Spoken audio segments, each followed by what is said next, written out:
Lucy. Yep, that all looks great. So whenever you're ready, you can take it away. All right, thank you. I get to do the first innovation spotlight. Love the name change. So my presentation is going to focus on how to plan IDSS like a project manager. My name is Kurimski. I'm from the Weather Service office here in Green Bay. I'm my lead forecaster, and I do have my CAPM. And don't worry if you don't know what that is, because I will go over that. So kind of broadly, let's talk about what project management is. It's the application of knowledge, skills, and tools and techniques to project activities to meet certain requirements. So it's practice of planning, organizing, and executing tasks needed to turn a brilliant idea into a tangible product, service, or deliverable. Now, I talked about the CAPM at the beginning of the talk here. Now, you may be wondering what that is. Well, the CAPM stands for Certified Associate in Project Management, and that is a credential offered by the Project Management Institute, or PMI, and you can see their logo down on the bottom right there. So PMI has several different credentials, and CAPM is just one of them. This is kind of they're one into project management, the introductory one. So you can look on their website. They offer several credentials, including the PMP, which is a higher level of project management certification. So this slide is kind of like what we expect to get out of this presentation. Hopefully at the end, you'll understand some of the key benefits of using project management to manage your IDSS as you go forward. So I won't go over each point here. We'll go over this at the end, but this is kind of like a your normal standard, objectives of this presentation. So one of the things I kind of want to dive into is a little more in depth of what project management is. So when you have project management and you're using a project, you have certain life cycle phases, and it kind of goes circular here, as we can see on the diagram. So the first one is initiation. So you want to define the goal, scope, budget, and timeline of the project you are starting. Once you have an idea of kind of what the project's going to entail, now you get into the planning, and that's when you create a detailed action plan of how you're going to do what you set out in the initiation phase. Execution is kind of simple. It's kind of, just executing the plan, carry out, deliver what you plan on delivering in the first two phases. Now, monitoring and controlling is kind of like keeping an eye on what's going on throughout the life cycle. You want to check for any deviations from the plan. Is everything, on time and within? You're checking in periodically to make sure everything's on track. And if it's not, how do you correct that? And then finally, we have the closing phase. So that's when you wrap up any tasks that are outstanding. You archive your records. And most importantly, the closing phase, you take everything from that phase. And when you initiate another project, it feeds right into that. So that's why this little diagram is circular, because each one feeds into the other. And so it's a loop. It's not just a beginning and an end. We're done, throw it away. We're not going to think about this again. It's a loop that you can use over and over and over again. So it's very important you do all phases. Now you may be asking yourself, that's great. Project management sounds kind of cool. So how do we plan IDSS like a project manager? How do you bridge that gap?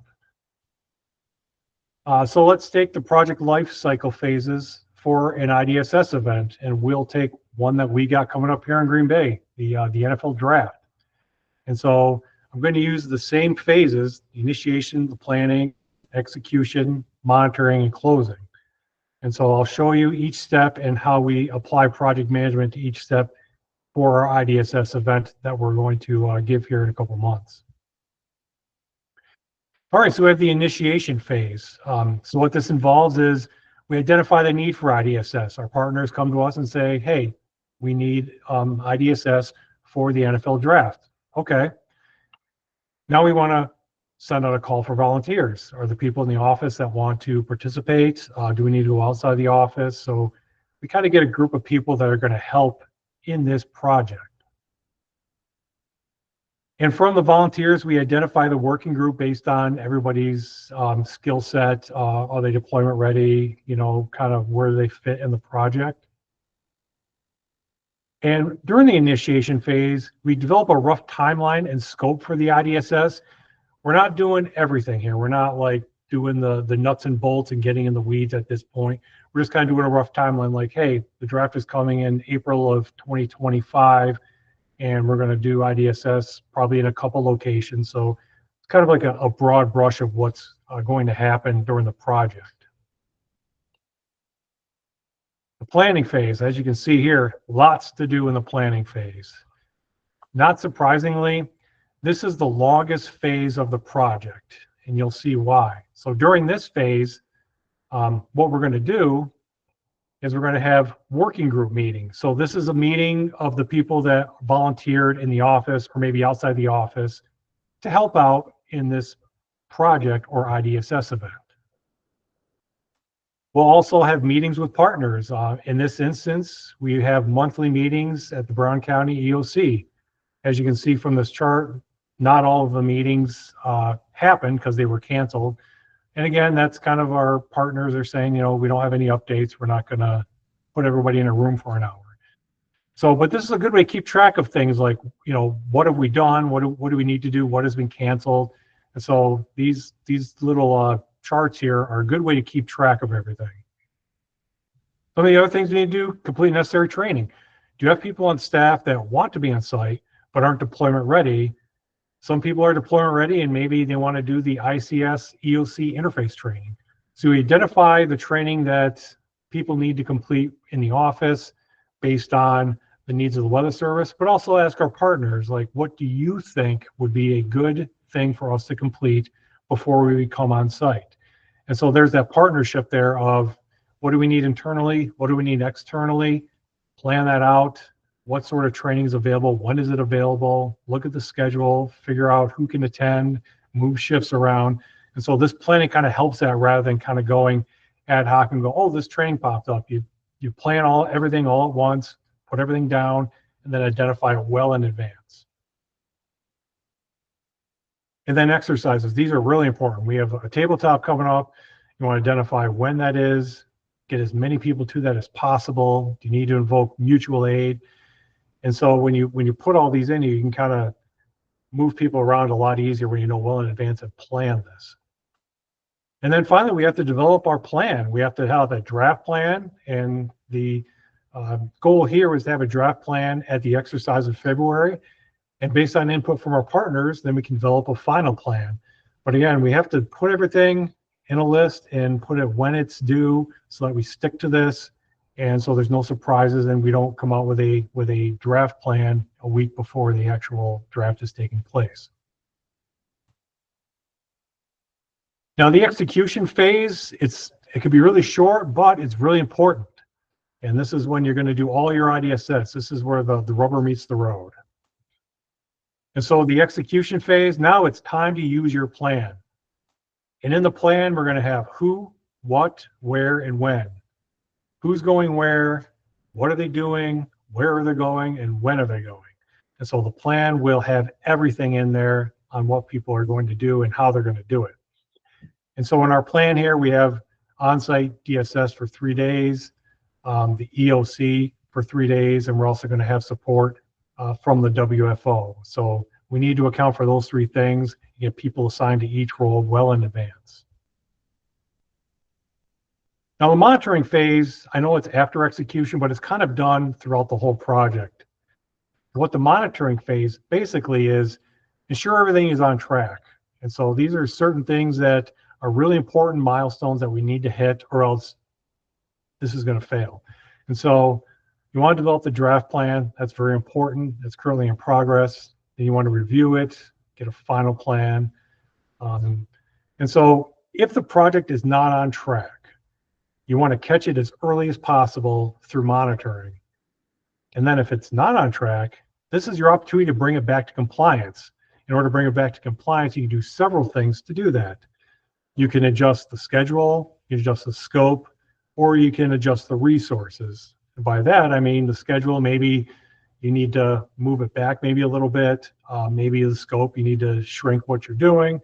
The resources, maybe you need more resources. Maybe the schedule and the scope you can't change them.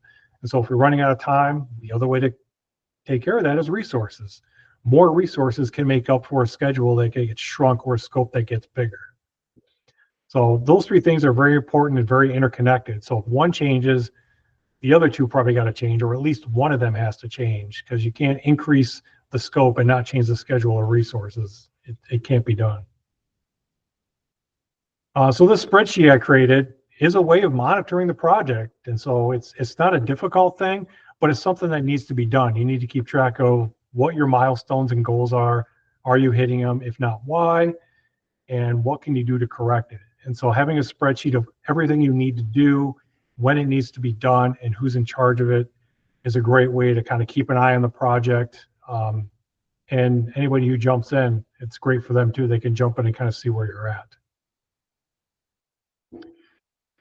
Now the closing phase is the last phase. One of the things I want to talk about, again, I said the closing phase gets fed into the initiating of the next one, but this phase is often overlooked, but it's very important. You know, a lot of times we get done our IDSS and we say, okay, we're done. Everybody go home, take vacation, whatever. Let's go off to Florida or wherever we vacation. But we got to do this as part of your IDSS. And so it involves hot washes from our partners and the weather service itself. And we want to look at things that maybe could be done better, but we also want to capitalize on things that went well. And so if we had an IDSS event, you're like, wow, this thing that we did was really awesome. It really went well. Our partners loved it. We loved it. That's something we want to catalog and take that into the next event. This is not all about looking for faults or looking for things that went wrong. We're also looking for things that went right and things that we can continue to do in subsequent events. Once we complete the hot wash, we want to share it. You know, we can get all this feedback from our partners and the weather service and create this great looking document, and it looks beautiful. But if you don't share it with anybody, it's not going to do any good. So we got to share this with everybody, and other people might get some great ideas, or they might offer some feedback based on our hot wash. And as I said, you want to take this hot wash and archive it and institute all the lessons learned, both good and bad, for the next IDSS event. And so that's why, again, brought this little diagram in. You take that, whatever you had from that closing phase, you can feed it back into the initiating phase of the next project or IDSS event you're doing. So it's all the circle of project management. That's why it's not a beginning and an end, it's a circle. It feeds into each other over and over and over again. Now, there are several tools we can use for project management. One of the things that I found was Google Sheets and Docs. You can create Kanban charts, boards, etc. The great thing is there are project management templates available right in Google, and they're free. And so, for example, you know, in Google Docs, you can have, there's a subsection called project management. If you bring up a new document and hit the more button, and then there's this little menu on the side, and you scroll down and expand project management, you'll see lots of things like task trackers, review trackers, assignments, and all these will be preloaded with stuff, and you can go in and make adjustments based on what you need. Also, there is a Google Sheets, same thing. If you go to more and open up a new Google Sheet, under the project management tab, there'll be several of these available under the project management tab that you can use. And if you select it, it's preloaded with something that you can customize for your own personal use. You can also create Gantt charts from Google Slides. You can create your own with images. You can create task lists. There is software available, but I will caution you, the licenses are very limited and it's very hard to get. So these do cost money. I did try to get some licenses to these. I was unable to. So, but you may have access to some of these. Smartsheet, I know, is a really useful one and more ubiquitous than Noah. I don't know too many people that use Microsoft Project, but I do know some people that use Smartsheet. Again, like I said, you need a license, so it's not something you can just go, oh, I'm going to start using Smartsheet. Let's go to it. You got to make sure you can procure a license first, or if you have one, you already know about this product. So the good thing about project management is you can make it as simple or complex as you need. It doesn't need to be overly complex, but I will warn you, the more tasks you keep track of, the better you're going to be able to keep track of everything and make sure everything is on time. If you just have a simple one of like 5 things, it's a little too broad brushed. It's not maybe going to be easy to keep track of all the tasks you need to keep track of to make sure everything runs smoothly and on time. And so here's a Gantt chart for the NFL draft that I created, basically kind of a broad 50,000 foot view level of what's going on. So you can see the timelines here are the bar that goes across. The red is the upcoming milestones. The green is the completed ones. The X's are things that got canceled. Again, doesn't mean it's a bad thing. It just means they got canceled. So as you can see, we're right here in the January-ish timeline, and we're expecting another training exercise and as well as a TTX or a tabletop. And we're starting to get into our draft plans. So we're approaching the end here, but this is where we're going to start to be doing a lot of stuff all at once. So having all this available kind of tells us what needs to be done and who can do it. So I hope you got something out of this and you can kind of see some of these key benefits. So one of the big key benefits is you can meet objectives and satisfy partner expectations. If you get your partner's expectations written down in a chart, something to look at all the time, you kind of keep what they need front and center, and you can steer your project towards what they need and what their expectations are, rather than being some nebulous thing or in another document. So this is a way to make sure that their needs are front and center and you're working every day to meet them. You increase chances for success. Again, if you have deadlines and what needs to be done by when, and you have people looking at that kind of dashboard, you're going to have somebody like, hey, we haven't started this yet. Maybe we should get going. That's a good way to keep everything on track, because people are looking at that with the expectation that things are going to be completed. And if they see it hasn't started yet, maybe we can nudge each other to get going on that specific part of the project. One of the other key things is you can identify problems or issues early and resolve them quickly. You know, you could look at the scope of your project and say, wow, we're going to have the draft here. We need people at 2 different locations. This is going to be huge. What do we need to do? Well, some of the issues might be we need help. So we can contact Central Region, other offices, and kind of work out a plan on how we're going to meet all of these expectations. We could be more predictable and meet deadlines. Again, if we have everything laid out on what we're going to do and when we're going to do it, we can tell our partners, hey, at this exercise in February, we're going to have a draft plan for you to look at. So then they know what we're going to do rather than kind of winging it and hope we get something by then. And by keeping track of deadlines of what's due and when and who's responsible, you're more likely to hit all these because it's something that everybody's kind of looking at periodically. And the organization really helps new members of the team spin up quickly.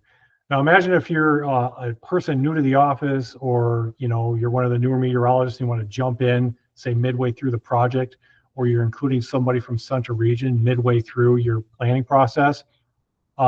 It's a lot easier to show them your chart of what's been done, what needs to be done, who's doing it, and what the progress is, rather than having them go through 10 pages of meeting notes that you've archived. And so this is a real picturesque, quick and dirty way to kind of see where the project's at for anybody jumping in, rather than wading through a bunch of documents or verbally briefing them, because you're going to miss things. So it's really key in bringing in new people that they can kind of see really quickly where you're at and where they fit in the team. And these templates can be used for future projects. Once you develop a great template, you can share it with other people. You can use it for the next event. Just clear it out and kind of, fill it in for the next thing you're doing. So that's the great thing, as you learn, as you find new templates, as you develop the ones that you're using, they're only going to get better and better. And eventually you're going to come up with something that is really neat, that works really well, and everybody can use. All right, so that's the conclusion of the presentation. Hopefully wasn't too short or wasn't too long. If you want more information about project management certifications, if you go to the PMI website, pmi.org, you can look up all the certifications they have. I did develop a template for the draft.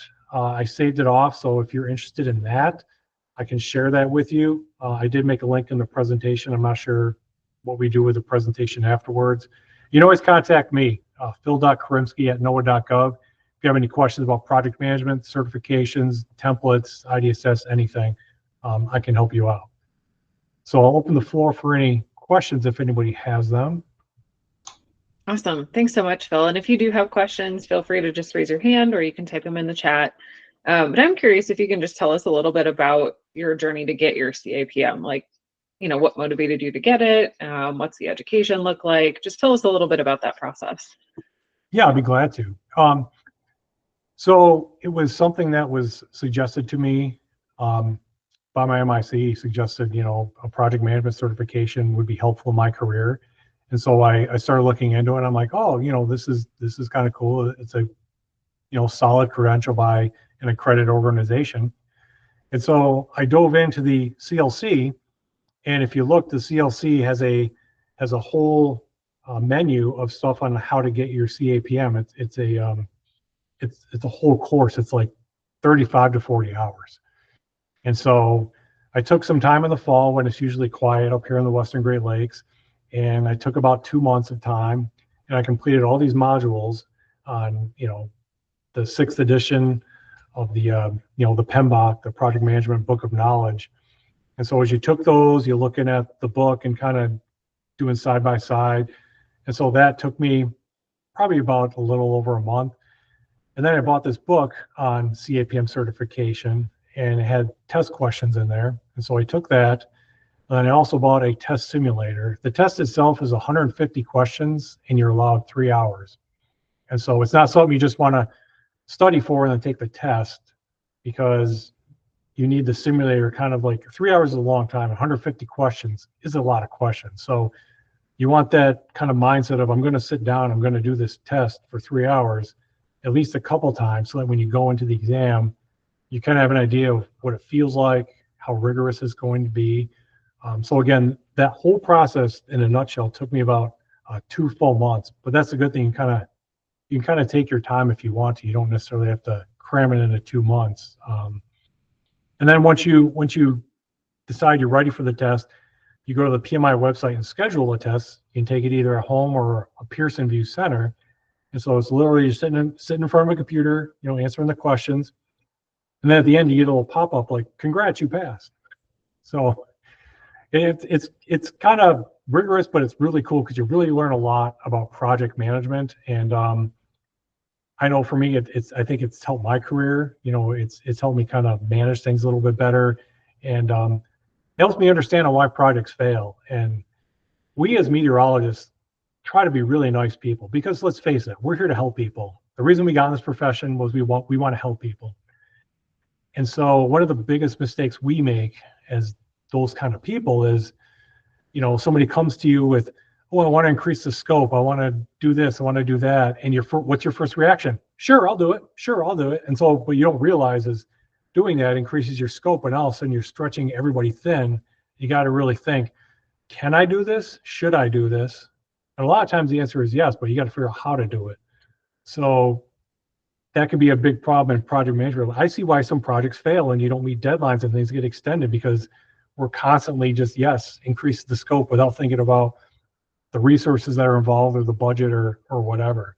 And so, it really changed my mindset of how I approach projects. Of maybe my first reaction isn't yes, it's let me think about, can I do this and how am I going to do this, rather than just knee-jerk yes. That's awesome. How do you kind of get your office on the same page? I know I see a couple people from Green Bay that are in here. Since they haven't been through the program, how did you kind of advertise what you learned and get everybody on the same page with this process? So I actually developed a document on how to get your certification, and I shared it with all the staff. And so when I created these charts, I shared them with our working group. So when we created our working group, one of the things our WCM, Kurt Kotenberg, he's like, be the project manager, put everything down, manage these charts and everything.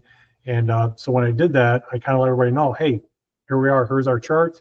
And I've noticed people, when they were doing things, they were using the charts, because one of our meteorologists went to a meeting. She took notes, and then when she took the notes, she went into my little planning chart and put a link to the notes in the planning chart. It was like, people are using it. So I let people know what I created, where it was, and now I got people in the office that are using that and using it to keep track of where we are in our process. So yeah, I was just basically kind of sharing it with people as we created the working group. Awesome. Yeah, and I really liked the example with the draft, because the rock gets involved, but maybe not right away, and so it'll be a really, really nice tool to be able to collaborate with them. Well, I don't see any other questions. So as long as you feel like we hit on everything you wanted to talk about today, I think that might conclude it for today. And really appreciate you doing all this. This is a great first innovation spotlight, because it's different than a lot of the other talks that we get to hear, and gives us some ideas of ways that we can be doing things better or differently, or definitely more organized. All right. Well, thanks everyone. Have a great rest of your day. Thanks again, Phil. And once the recording is available, I will post that in the CRSU chat, and also pass that along to the rest of our field management.